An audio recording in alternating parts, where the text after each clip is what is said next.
ભાજપની તો સરકાર છે, પણ ભાજપના રાજમાં ખેડૂતોની હાલત જુઓ કે આ ગુજરાતમાં દારૂ ઉપર પ્રતિબંધ છે કહેવાતો, પણ જોઈએ ત્યાં મળી જાય છે, જોઈએ એટલો મળી જાય છે. 5 બોટલ જોતી હોય ક્યારે બુટલેગર એમ નો કે 2 જ આપીશ, 3 પછી આપીશ, પણ ખાતર તમારે 3 થેલી જોતું હોય તરત એમ કે 1 જ મળશે, 2 નહીં મળે. ખાતર ઉપર પ્રતિબંધ નથી. ખાતર તો છૂટથી વેચવાની વસ્તુ છે, પણ પૈસા દેતા ખાતર ન મળે. દારૂ તમે કેવાની આવીને આપી જાય, કેળામાં મગાવો કેળામાં આપી જાય, ઘરે મગાવો ઘરે આપી જાય. અને કયા ગામમાં નથી મળતું? તમે મને કહો, હું ખોટું બોલતો જ ના પાડજો. વાત ખોટી છે?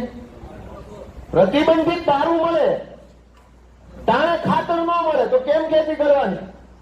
આ ભાજપ વાળા એવા વાયદા કરીને સરકારમાં આવી ગયા કે ખેડૂતોની આવક ડબલ કરીને આપશું અમે. આવક ડબલ થઈ, ખર્ચો ડબલ થયો.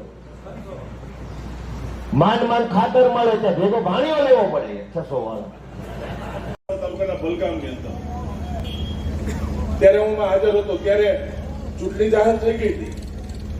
ખેડ પટેલ ઉમેદવાર જાહેર નહોતો થયો ત્યારે, અને ત્યારે હતી ત્યારે ખેડૂતોની રજૂઆત આવી હતી, ભાઈ ખાતરનો ડીએપી નો પ્રશ્ન છે, ખાતર નથી મળતું. ત્યારે મને કેતભાઈ ને અમે ત્યારે બરોબર છે, વજુભાઈ બધે લોકો ત્યારે હતા, વાત કરી હતી. અમારી રેન્ક આવી ને રાજકોટની, જ્યાંથી ખાતરનો પ્રશ્ન બને કે જો અમારી જવાબદારી છે 700 ટન ખાતર તમારે વિસાવદર ભેસાણમાં અમે તાત્કાલિક દાયિત્વ તમને મોકલીએ.